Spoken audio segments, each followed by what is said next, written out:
दोस्तों, मैं Sikandar Ali Khan YouTube channel में आपका स्वागत है। आज हमारे आम के बाग को विजिट देने के लिए हमारे कवर्धन गांव के सरपंच दामोदर शिवाजीराव काकड़े इन्होंने हमारे आज आम के बाग को विजिट दी और आम के बाग को विजिट देकर उनका भी ये विचार हो रहा है कि आम के बाग की लागन करें। दोस्तों, ये केसर वैरायटी है और हमारे जो दोस्त है कवर्धन के सरपंच है दामोदर राव काकड़े, वो आपके सामने मनोगत व्यक्त करेंगे। आज या खासा कौतुक करावं तेवढं कमी आहे। आपल्या एरियामध्ये एवढ्या चांगल्या पद्धतीचे आंबे येते असं वाटलं पण नव्हतं। आज पहिल्यांदा बघितलं तर म्हणजे सगळ्यांनीच बघायला यायला पाहिजे, कारण खासाबाने एवढी चांगली डेव्हलप केली। त्यांनी ज्या ज्या क्षेत्रामध्ये आजपर्यंतचा अनुभव आहे आमचा, आता 10 वर्षापासून आम्ही मित्र आहेत, तर त्यावेळेस त्यांनी लिंबूनी असू का शेतीमध्ये कुठले बी समजा प्रोडक्ट कोणते बी समजा फळं असू, त्यांनी एवढ्या चांगल्या पद्धतीने पेरूचा पण त्याचा एवढा चांगला बगीचा आहे। आणि आंब्याचं तर एका आंब्याला म्हणजे 25 प्रकारचे आंबे आहेत। काही तर त्यांनी राजवाडी स्पेशल नावानं डेव्हलप केलेत, कवर्धन स्पेशल, म्हणजे आजूबाजूच्या गावचे नावं पण दिलेत त्यांनी आंब्यासाठी स्पेशल। एवढे चांगले 4-4 किलोचा आंबा, एका झाडाला 4-4 किलोचा आंबा, म्हणजे बघायचो एका आंब्याला तर म्हणजे छोटं झाड आहे त्याला एका म्हणजे 2 फांद्याला 25-25 आंबे आम्ही मोजले। 25-30 आंबे एका फांदीला आहेत, म्हणजे एका गुच्छामध्ये, फांदीला म्हणजे पूर्ण फांदी नाही, एक गुच्छ फक्त।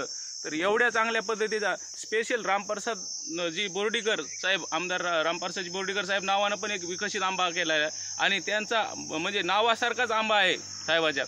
एवढ्या चांगल्या क्वालिटीचा आंबा त्यांनी विकसित केला। आणि केसर आंबा तर म्हणजे आपल्याला कधी ऑर्गॅनिक पद्धतीनं इथं भेटल, म्हणजे जे काही व्यापारी आहेत त्यांनी एवढं आग्रहाखातर त्यांना हे केलं की आमच्या एरियातल्या लोकांना त्यांनी विकलेला बगीचा आहे, पण तरी पण त्यांच्या आग्रहाखातर इथं विक्री पण चालू केलेली आहे। त्यामुळं सगळ्यांनी येऊन अवश्य भेट द्या, म्हणजे आपल्याला काहीतरी उत्स्फूर्त प्रतिसाद भेटेल आणि आपल्याला पण त्यांच्यापासून काहीतरी हे प्रोत्साहन भेटून आपण पण नवीन बगीच्याला चालना भेटेल असं करू शकतो। एक तर हे आता फॉरेन मध्ये आंबा एक्सपोर्ट होतोय, ते आंबा त्यांनी विकसित केलेला आहे। म्हणजे खूप महागड्या प्रकारचे आंबे आपल्याला इथं बघायला भेटते आणि खायला पण भेटते, म्हणजे इथून आपल्याला विकत पण न्यायला भेटते। एवढ्या चांगल्या पद्धतीचं विकसित केलेलं वाण पहिल्यांदा आपल्याला झाडाला 10 प्रकार, एका झाडाला म्हणजे 10 प्रकारचे आंबे आहेत। हे फॉरेन हे आहे पहिल्या प्रकारचा प्रोटॉन व्हरायटी, प्रोटॉन म्हणून प्रोटॉन व्हरायटी आहे।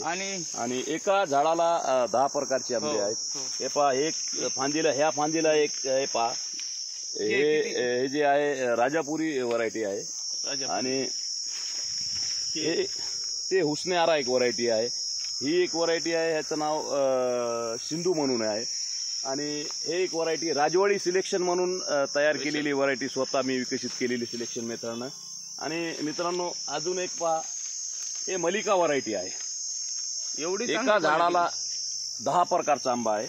आणि हे पहा, खाण्यायोग्य MP काटेवाडा इथला नूरजा व्हरायटी, ज्याचा सध्याचा वेट 2 किलो झालेला आहे, 4 किलोपर्यंत वेट घेतो हा। आणि मित्रांनो, अजून हे पहा, चौसा व्हरायटी आहे, एका झाडाला एक व्हरायटी। हे लंगडा व्हरायटी आहेत, हे पूर्ण एका झाडाचे एका झाडाचे आहेत। आणि हे एक पहा मित्रांनो, केशर, एका झाडाला 10 प्रकारचे व्हरायटी आहेत। आणि आमचे सरपंच जे म्हणले की रामप्रसादजी बोर्डीकर साहेबाच्या नावाचा आंबा, ते बी आम्ही तुम्हाला प्रत्यक्ष दाखवू।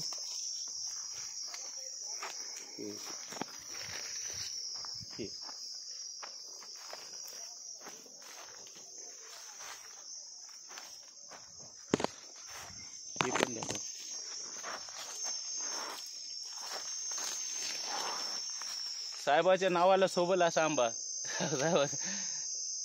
म्हणजे ओरिजिनल ॲक्च्युअल, म्हणजे एकदम नॅचरल पद्धतीनं सगळं, ऑर्गॅनिक पद्धतीनं हे सगळं, इथं काय केमिकलचा कुठला विषय नाही, काय नाही। त्याच्यामुळं सगळ्यांनी अवश्य भेट द्या आणि आपल्या भागामध्ये आपण पण डेव्हलप करू। खासाबाचं कधी पण सहकार्य असते, त्याच्यामुळं ओके, थँक्यू।